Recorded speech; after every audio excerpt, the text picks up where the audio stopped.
Bapak Ibu, rekan-rekan media yang kami hormati, Assalamualaikum warahmatullahi wabarakatuh.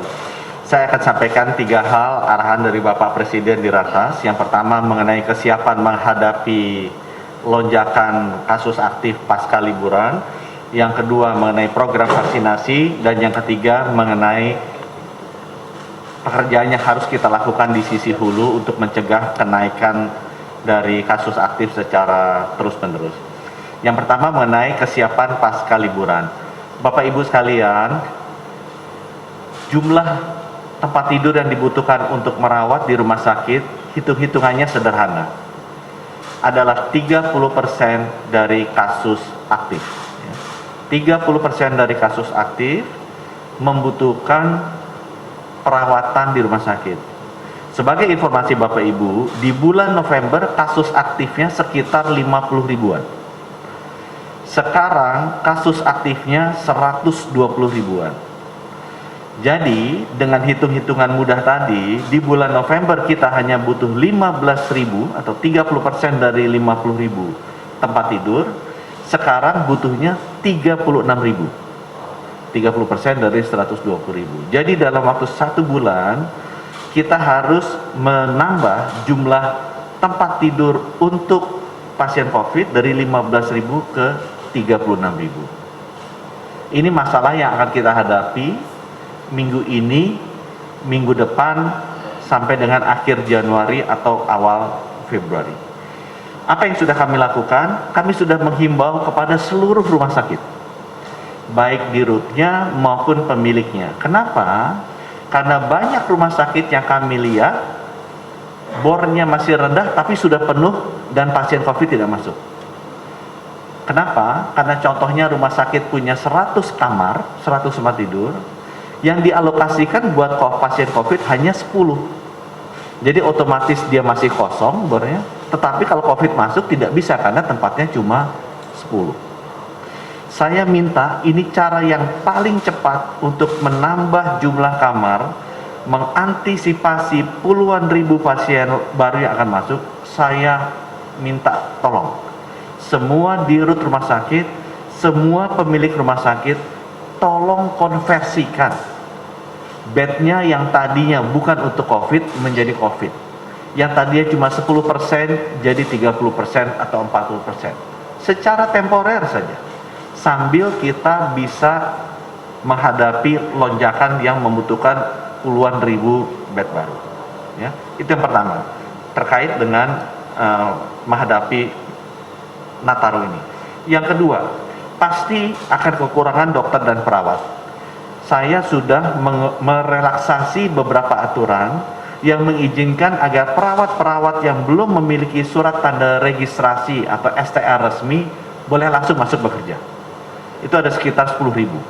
Saya sekarang sedang mengkaji dengan tim ID dan tim Kemenkes agar dokter-dokter juga bisa begitu. Ada sekitar 3.000 sampai 4.000 dokter yang bisa kita masukkan. Jadi di masa pandemi ini memang kita butuh juga tenaga-tenaga perawat karena kasihan mereka sudah letih yang ada sekarang. Jadi kita akan dorong aturan apa yang kita bisa relaksasi. Yang ketiga yang juga akan kami lakukan mengenai tambahan obat dan fasilitas. Itu banyak obat-obat yang dibutuhkan seperti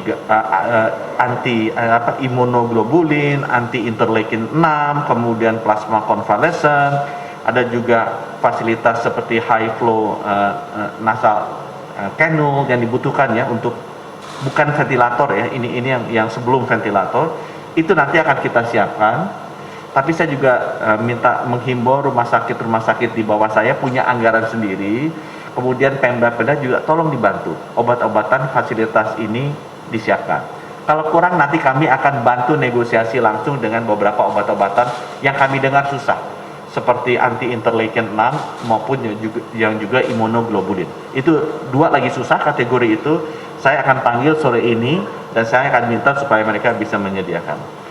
Yang terakhir ini buat masyarakat terkait dengan pandemi pasca liburannya. Bapak Ibu, rumah sakit itu akan penuh karena memang kasus aktifnya naik, 30%-nya naik. Yang saya ingin sampaikan, kita mesti memperhatikan, mesti mendengarkan, mesti melihat kondisi dari nakesnya kita. Mereka sudah sangat under pressure, tolong Bapak Ibu, kalau misalnya Bapak Ibu tidak demam dan tidak sesak nafas, itu masih bisa dilakukan isolasi mandiri. Kalau Bapak Ibu punya rumah sendiri, punya kamar sendiri, lakukan di rumah dan di kamar. Kalau Bapak Ibu tidak punya atau terlalu sesak rumahnya, kami nanti akan menghimbau seluruh gubernur, kepala daerah agar membuat tempat-tempat isolasi seperti Wisma Atlet, Wisma Haji, asrama, dan lain sebagainya. Atau mungkin hotel-hotel juga baik. Mumpung sekalian bisa dipakai dan makanannya juga sudah ada fasilitasnya. Jadi tolong Bapak Ibu yang masih tidak demam, tidak sesak napas, tapi dites positif, Bapak Ibu itu masih bisa melakukan isolasi mandiri. Nanti kami akan bikin mekanismenya di mana tetap dimonitor oleh dokter-dokter baik melalui telepon langsung maupun telemedicine. Tapi itu untuk mengurangi beban ke rumah sakit, biarkan teman-teman kita, saudara kita yang berat, itu yang dihandle di sana. Itu yang di sana. Yang kedua mengenai vaksinasi. Insya Allah Bapak Ibu, kita akan mulai di hari Rabu dan akan dimulai oleh Bapak Presiden. Berita baik dari MUI juga sudah keluar.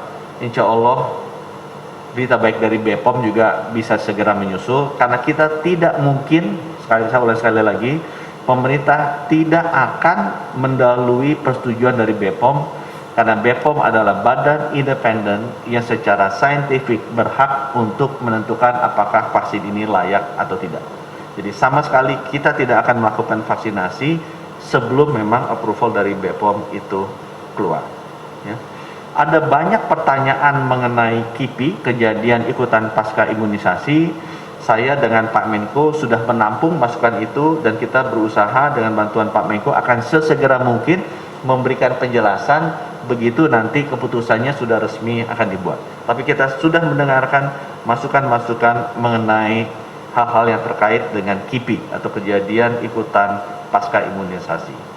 Saya mesti sampaikan sedikit berita yang harus kita refleksikan bersama, adalah bahwa distribusi ini membutuhkan jalur dingin, jalur logistik dingin.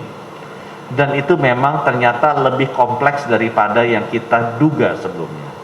Sehingga saya kemungkinan akan sangat butuh bantuan, baik itu dari pemerintah pusat, pemerintah daerah, maupun badan usaha swasta, untuk bisa bahu-membahu membantu kami. Kalau nanti ternyata ada kesulitan untuk bisa menyalurkan 426 juta vaksin ini sampai seluruh pelosok Indonesia melalui jalur logistik dingin.